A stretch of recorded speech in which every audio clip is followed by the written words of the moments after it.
Hey everybody, thank you so much for watching. How are you? Welcome back to Fantasy Football in 2026. This video is going to be brought to you by Lisa. I'll talk about them a little bit later into the video, but for now, let's get started. We're counting down my top 10 fantasy football running backs for 2026. Let's get it started. Number 10 for me. This is like half PPR, let's say. I don't really make huge distinctions, but all right, we'll call it half PPR. And let's say number 10, Kyren Williams. In 3 seasons as the Rams' lead running back, Williams has finished RB4, RB6, and RB8, which is pretty reliable. I don't think he's a super elite player. I think his speed is fine, his power, fine. Not a dynamic mover in space, but he's very good at all those things. Plus, he plays in a scheme that just powers through defenses and gives him room. I know what the negatives are going to be, the hype is going to be on Blake Corum. I'll admit, sometimes when I'm watching Rams games, I can't tell the difference between Williams and Corum. They're very similar looking players on the field. Corum is going to play. There will be weeks where that is annoying. But when Sean McVay needs it, so far, he still sends out Kyren Williams. I think he's got a chance to be undervalued this August. Number 9, I have Derrick Henry.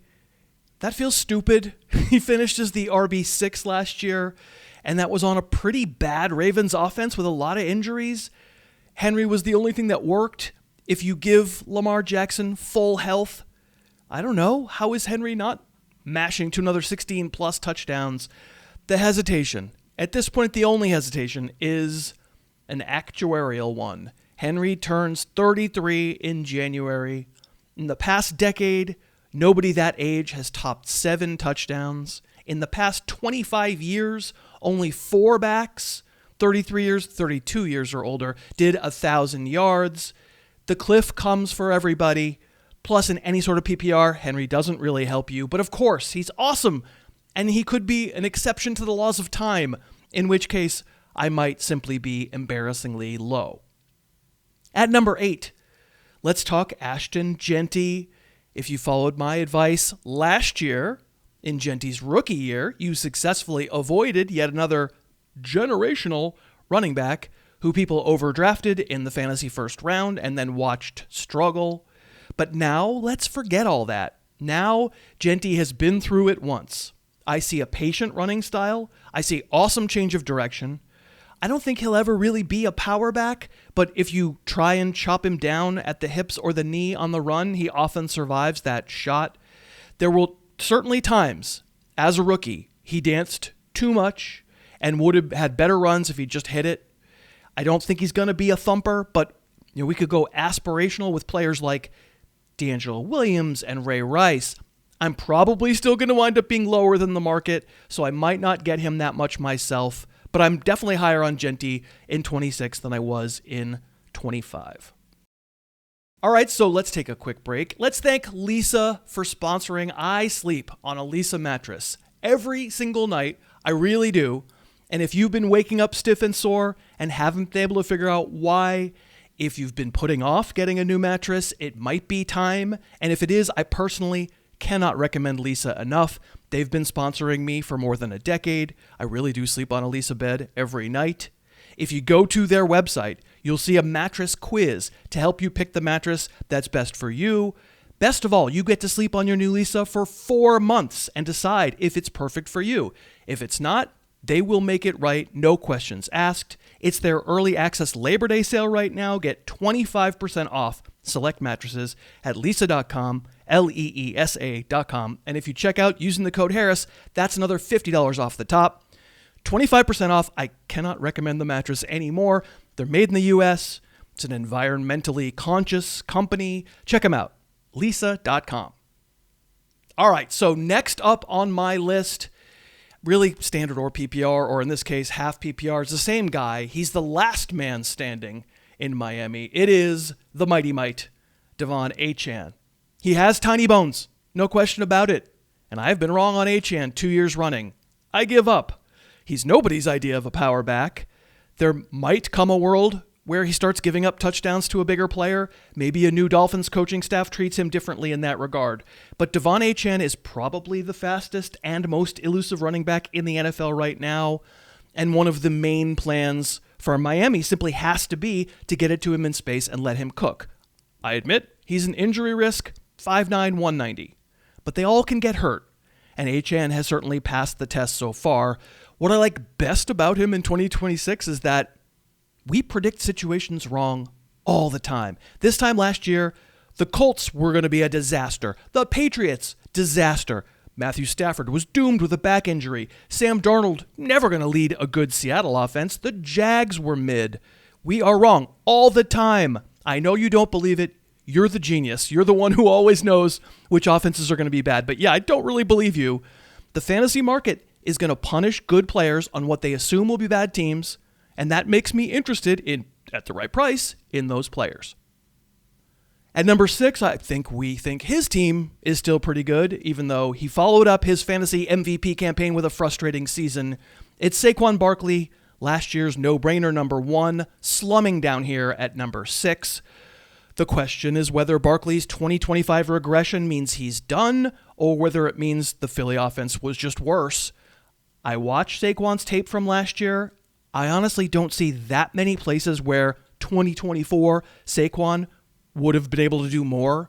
His average yards before contact went from best in the NFL to 24th among qualified running backs last year. His O-line was banged up. He got avalanched a lot. By the same token, Barkley is supposed to be one of those guys who's good enough where even if everything falls apart around him, he can still carry an offense, and we have to admit that last year he did not. That probably makes him a little more of a passenger than we're comfortable with. Personally, I do still see enough on his film, and I have enough hopes for an Eagles bounce back that if I'm in the back half of the first round, I'll still take Barkley. At number 5, it's crazy, but we can't deny it. James Cook has been spectacular for 2 years running. Just won the rushing title last year. 190-pound guy with good speed, great quickness. He made big plays, and he's been wonderful getting to the end zone. He scored some short touchdowns. What can you say? A smaller guy, and he goes out and wins the 2025 rushing title. Josh Allen is always going to steal more rushing touchdowns from Cook than feels comfortable, but the fact remains, the past 2 years combined, Cook has 32 touchdowns. What can go wrong? Cook, too, is just this side of tiny boned, and while that hasn't resulted in serious injuries yet, I do worry about the smaller guys wearing down. It's also obvious that in any given season, touchdown luck can swing the other way. But James Cook has answered my questions. He is explosive. At number 4, well, half PPR makes it basically a tie. In standard scoring for me, it's going to be Jonathan Taylor at 3. In full PPR, number 3 would be the other guy that you're going to hear about in just a second. Half PPR, how do you split the difference? I'll give it to Jonathan Taylor. What a season, though. He was the number 1 finisher in fantasy points among running backs in standard scoring. He was number 4 in full PPR. The way I think about Taylor is when he's healthy, he's just going to pop long runs because, man, is he fast. And he's also a really big, strong dude who survives contact near the line of scrimmage, scored 20 touchdowns last year. He did it with a speed-power combo that's just awesome. Is he injury-prone? I mean, he's gotten hurt, but every season is a small sample size. Taylor has missed significant time with a long list of injuries in 4 of his 6 seasons. How can I sit here and tell you he's not injury-prone? But he just made it through a full season. You can get a league winner with Jonathan Taylor, but it's dangerous. And so, as you might have guessed, since we're doing this based on half PPR, it is Christian McCaffrey who's getting the slightest of nods ahead of Taylor. But of course, if I'm talking about Jonathan Taylor as injury-prone, oh brother, McCaffrey turned 30 in June, has torpedoed fantasy seasons in 3 of the past 6 years, but of course the other 3, he's incredible when he's healthy. He was fantasy's RB1 in full PPR last year on a team that was otherwise falling apart with injuries. Every year, the 49ers talk about lightening his load, and every year they don't. I think if you could be guaranteed 100% a full season of health, McCaffrey is the first overall pick. But you can't, so he's not. My number 2 and my number 1 have great big asterisks that I'll get to in just a moment. But at number 2, I'll say Bijan Robinson, and it's close. It's really close. If you prefer Robinson at number 1, I'm not mad about it. I don't think anybody currently in the NFL looks more like prime Saquon Barkley. I mean, Saquon Barkley might still be prime Saquon Barkley, but Robinson is obviously quite a bit younger than Barkley and has that same size-speed combo that's just crazy. An amazing player. Unlike Jonathan Taylor, Bijan really can cut. He's extremely elusive, also very powerful, and a sprinter. He will make you a really happy fantasy player. I think we need to be careful about how you hear like, oh, that guy has the whole backfield to himself, because it just doesn't happen anymore.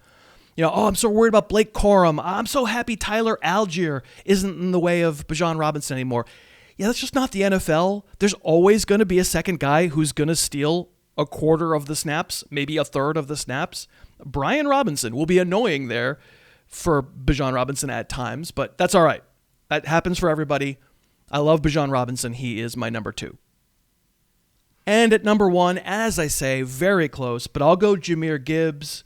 Now, he's not the size of Bijan Robinson or Jonathan Taylor or Saquon Barkley, and there always is a chance for a bigger back to take away some power carries. But then again, as the Lions were banged up last year and the offense was kind of flailing, with David Montgomery still on the roster, Gibbs got more and more of the goal line work for Detroit and converted, had 18 touchdowns last year. Montgomery is gone.